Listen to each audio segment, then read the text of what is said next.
நான் கூட இத்தன நாளா என் மேல தான் தப்போன்னு நெனச்சிட்டு இருந்தேன். அப்புறமா தான் தெரியுது, காலையில நேரத்திலே எந்திரிச்சு சப்பாத்திக்கு மாவு பெசஞ்சு வச்சுட்டு, உள்ள ஸ்டஃபிங்க்கு ரெடி பண்ணலான்னு சொல்லிட்டு எல்லா வெஜிடபிள்ஸையும் கட் பண்ணி ஸ்டஃபிங் ரெடி பண்ணிட்டு, சரி கெட்சப் இல்லையே நம்மளே வீடியோ பார்த்து ரெடி பண்ணிடலாம்னு சொல்லிட்டு கெட்சப்லாம் ரெடி பண்ணி சப்பாத்தி ரோல் செஞ்சு குடுத்தேன்னா, என் மகன் கேட்குறான், "எங்கம்மா சப்பாத்திக்கு குருமாவ காணோம்னு?" கேட்குறான். அது சரி, அவங்க அப்பா வெரைட்டி ரைஸ்க்கே குழம்பு கேட்பாரு. இவன் சும்மா இருப்பானா?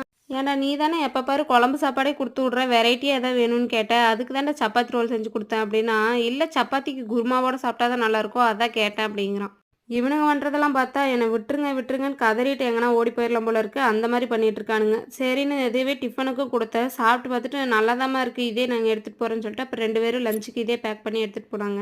நம்ம என்னதான் டிஃப்ரெண்ட்டாக செஞ்சு கொடுக்க ட்ரை பண்ணாலுமே இவங்களுக்கு எப்படி இருக்குன்னா, சோத்தை போட்டு குழம்பு ஊற்றி குழச்சடிச்சா தான் நல்லா இருக்குன்ற மாதிரி இருக்குது. அதே மாதிரி நீங்கள் எந்த டிஷ்ஷெல்லாம் ட்ரை பண்ணி இல்லை பழையபடி செஞ்சாலே நல்லாயிருக்கும் அப்படின்னு சொல்லி உங்கள் வீட்டில் மொக்க வாங்கியிருக்கீங்கன்னு கமெண்ட் பண்ணுங்கள். இதே மாதிரி நிறைய வீடியோஸ் பார்க்க நம்ம சேனலை மறக்காமல் சப்ஸ்கிரைப் பண்ணி வச்சுக்கோங்க. வேற ஒரு வீடியோவில் பார்க்கலாம். அது வரைக்கும் பாய்.